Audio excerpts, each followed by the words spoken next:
Bonjour, je me nomme Victorien, chargé de communication d'Aina. Et j'ai 29 ans, marié récemment et ayant un enfant de 11 mois.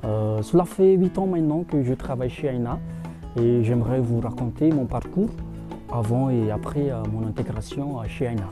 En septembre 2015, après mon obtention du baccalauréat, je n'ai pas pu continuer mes études à l'université parce que mes parents n'ont pas de possibilité de payer les frais de cours. Et en effet, je devais trouver du travail pour ne pas se traîner partout. Et en plus, je devais leur apporter mon aide. J'ai fait des petits boulots partout, plongeur, coursier, travailler dans une petite entreprise de pépinière très artisanale parce qu'on utilise une lampe et une bougie pour préparer les sachets de pépinière.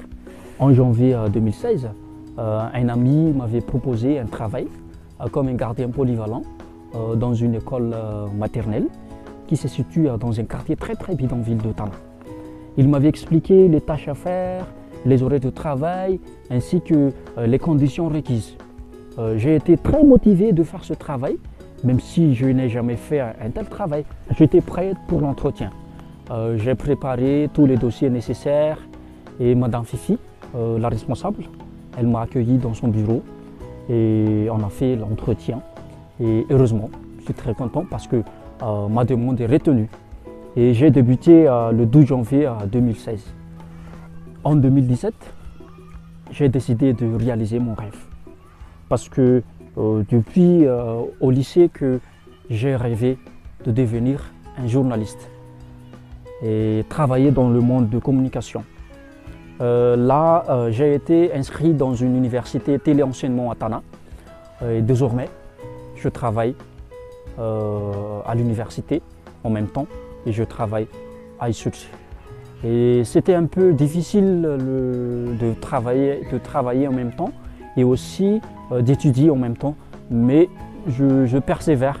Je fais tous les moyens pour réaliser mon rêve.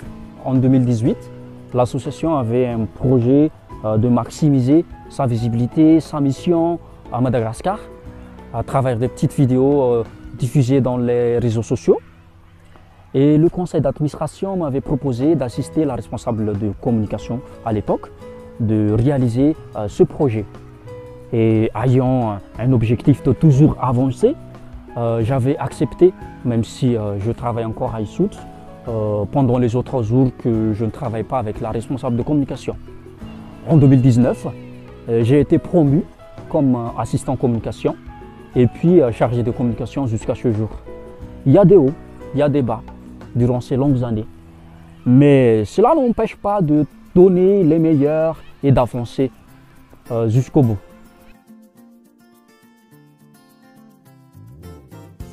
Si je suis une valeur, je serai une autodiscipline. Chaque personne doit avoir cette capacité, car cette dernière est très importante dans la réalisation de nos tâches respectives. À chacune de mes actions, je fais toujours le maximum d'organiser et de réorganiser afin qu'elles se réalisent convenablement. Si j'étais un animal, je serais un chat. Un chat. Miaou. Si j'étais un super-héros, mon super pouvoir, c'est de garder le temps. Parfois, on voudrait faire beaucoup de choses en un seul coup, mais le temps nous limite. Voilà. Si j'étais un dessert, je serais un litchi. Pourquoi? Parce qu'on ne la voit pas qu'une fois par an.